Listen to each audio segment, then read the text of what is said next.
څنګه کولی شو چې د هر یو اپلیکیشن څخه ویډیو ډاونلوډ کړو. هغه که چېرته فیسبوک وي، که یوټیوب وي، او که داسې نورې ایپس وي، تاسو ترې ویډیو ډاونلوډ کول غواړئ او نشته داسې فایل تاسو، نو راځئ زه تاسو ته ښیم چې تاسو باید په کوم یو فایل کې یا کوم یو اپلیکیشن کې له یوټیوب او فیسبوک څخه ویډیو ډاونلوډولی شئ او په ډېرې اسانۍ سره. نو تاسو به راشئ دلته کې سیف فارم هیلپر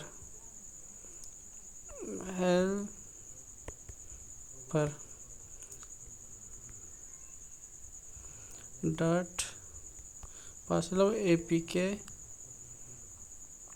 دا وګورئ سیف فرام هیلپر اے پی کې ډاونلوډ لیټسټ ورژن. زه به تاسو ته لینک هم په ډسکرپشن کې واچوم. دلته اپ ډاون څخه تاسو کولی شئ چې دا ډاونلوډ کړئ.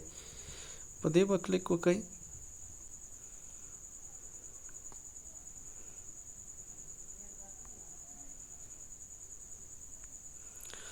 دوستان دلته په ګیټ د لیټسټ ورژن باندې کلیک. کله چې په دې کلیک وکړو ډاونلوډ به راشي یا دا به ډاونلوډ کړئ.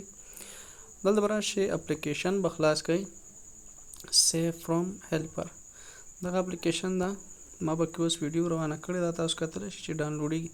براوسر ته به راشئ. براوسر کې چې هر یو اپلیکیشن تاسو غواړئ هغه خلاص کړئ او په ډېر اسانۍ سره پکې ویډیو ډاونلوډ کړئ. فیسبوک، انسټاګرام او ټویټر درې واړه کولی شئ چې تاسو پکې ویډیو ډاونلوډ کړئ. په یوټیوب باندې زه کلیک کوم. که چېرته بل ځای کې ستاسو ویډیو خوښه شوي دی هغه لینک به کاپي کړئ. دلته انسرټ یور لینک او ټایپ دې کې به ور داخل کړئ. نو تاسو کولی شئ له دې ځای نه هم هغه ویډیو ته لاړ شئ او ډاونلوډ کړئ. ډېر په اسانۍ سره تاسو راځئ یوټیوب ته. یوټیوب کې چې هر یو ویډیو کولی شئ تاسو دلته کلیک پې وکړئ. په ویډیو مو چې کله کلیک وکړئ دلته خپله تاسو ته ښیي چې تاسو کولی شئ دغه ویډیو ډاونلوډ کړئ. په ډېرې اسانۍ سره دوستانو کولی شئ. دلته به کلیک کوئ. په هر سایز کې چې تاسو غواړئ کولی شئ.